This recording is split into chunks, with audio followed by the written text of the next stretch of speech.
তোমরা যারা কোরআন শিখছো আর কোরআনের শিক্ষা দিয়েছো রে বান্দা, তোমাদের মতো দামি মানুষ এই পৃথিবীর জমিনে কেউ নাই, কবরেও কেউ নাই। আজকে দুনিয়ার মধ্যে তুমি হয়তো টাকা পয়সা হইতে পারো রে বান্দা,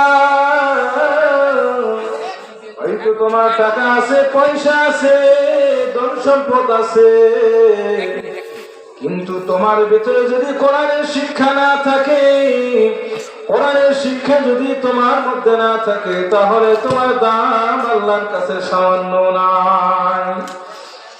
এই জন্য আল্লাহর রাসূল জানায় দেন, তোমরা যদি কোরআন শেখো আর কোরআনের শিক্ষা দাও, এই পৃথিবীর জমিনে তুমি সবচেয়ে দামি, কবরেও তুমি সবচেয়ে দামি। সুবহানাল্লাহ।